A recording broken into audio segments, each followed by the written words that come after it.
Satu trade aja. Hanya dengan satu trade yang salah, akun trading kamu bisa bangkrut. Di video kali ini, saya bakal cerita gimana rasanya mengalami loss berkali-kali.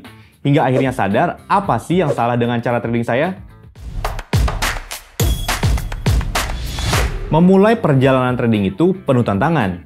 Saya yakin, pasti banyak dari kalian yang punya segudang pertanyaan. Seperti, produk apa sih yang lagi punya peluang trading menarik? Waktunya buy atau sell ya? Trading plan yang benar itu seperti apa ya? Pertanyaan itu wajar untuk trader yang baru. Nah, buat kalian yang mengalami masalah yang sama, gak perlu khawatir. Kalian bisa menggunakan aplikasi MIFX. Aplikasi MIFX dilengkapi dengan beragam fitur yang membantu pengalaman trading kalian. Mau mencari peluang trading? Kamu dapat menggunakan fitur Trading Signal. Trading Signal memberikan informasi peluang trading terkini yang sudah dilengkapi dengan level take profit dan stop loss. Butuh validasi trading? Kamu dapat menggunakan fitur Sentiment Analysis. Sentiment Analysis memberikan rangkuman berita, blog, dan sosial media dalam satu indikator yang menampilkan sentimen marketnya sedang bullish atau bearish. Kalian juga bisa dengan mudah melakukan eksekusi trading langsung di aplikasi MIFX. Semudah itu. Oke, sebelum mulai mungkin saya cerita sedikit dulu. Pertama kali waktu saya mulai trading, saya menggunakan modal sebesar 1 juta rupiah. Beberapa hari pertama sih lumayan, bisa profit 2-3 dolar per hari. Tapi di hari keempat, modal saya ludes. Coba deh, pernah nggak kalian mengalami hal seperti itu? Profitnya sedikit-sedikit, tapi pas loss habis semua. Itulah kenapa, seperti yang saya bilang di awal video, satu trade aja bisa bikin akun trading kalian ludes. Waktu itu, saya yang pemula memang tidak memahami konsep money management atau risk management. Apalagi secara psikologis. Saya yang waktu itu masih sebagai trader pemula ngerasa gatel. Kok profitnya kecil-kecil banget ya? Akhirnya yang saya lakukan adalah ngebesarin lotnya dengan harapan dapat potensi cuan yang lebih besar tanpa memahami risikonya seperti apa. Lucunya, saat itu learning yang saya dapatkan adalah, wah, strateginya salah nih. Itu yang terus terjadi. Saya mengalami loss, terus ganti strategi, loss lagi, ganti strategi lagi. Kalau di total, mungkin saya sudah mengalami kerugian sampai 10 juta rupiah. Dari situ, saya baru belajar money management. Sengaja gak pasang stop loss. Oke, buat kalian yang belum paham apa itu stop loss adalah fitur yang digunakan untuk menutup posisi trading yang rugi secara otomatis sesuai dengan level harga yang sudah kita tentukan. Waktu mulai trading, sebetulnya saya sudah sadar adanya fitur ini yang dapat saya gunakan untuk trading. Cuma masalahnya, saya sengaja nggak pasang stop loss. Sebagai pemula, yang saya pikirkan sederhana sih. Kalau kena stop loss nanti beneran rugi.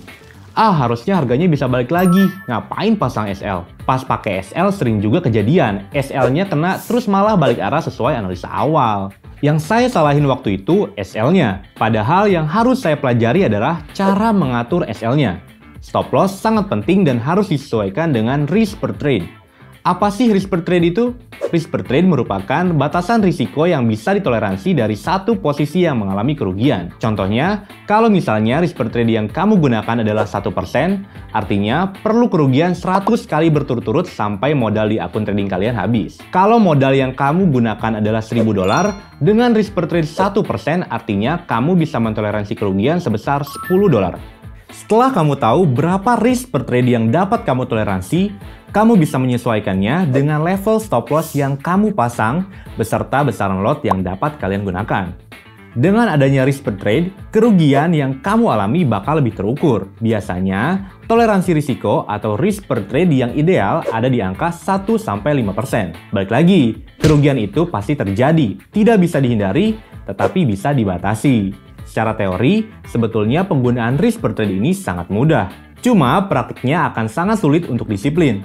Apalagi saat kita baru memulai perjalanan trading. Menghadapi konsekutif loss. Apa yang harus kita lakukan saat menghadapi konsekutif loss? Kalau kita menggunakan risk per trade 1% dan kita mengalami loss berturut-turut nih, anggaplah sampai 10 kali atau dana di akun kita sudah berkurang 10%.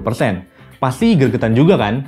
Apa yang harus kita lakukan? Pastinya, kamu harus membatasi seberapa besar loss maksimal yang bisa kita toleransi. Batasan maksimal toleransi keseluruhan akun tersebut biasa disebut dengan maksimum drawdown. Biasanya, maksimum drawdown dari sebuah akun idealnya di angka 10-20%. Apabila kamu mengalami kerugian berturut-turut hingga mencapai maksimum drawdown, kamu harus mengevaluasi lagi cara tradingnya. Apakah metode trading yang kita gunakan tidak tepat? Apakah ternyata psikologi trading menjadi akar kerugian yang kalian alami? Setelah mengetahui kesalahan tersebut, kamu bisa mengambil keputusan apa yang harus dilakukan selanjutnya. Dengan cara money management seperti ini, kamu jadi tahu bagaimana cara menghadapi consecutive loss dan tidak membiarkan uang kamu habis begitu saja. Buat kalian yang mencari formula trading, jangan khawatir. Sekarang MIFX sedang bekerja sama dengan Andi Senjaya, seorang full-time trader dengan pengalaman 12 tahun di market forex.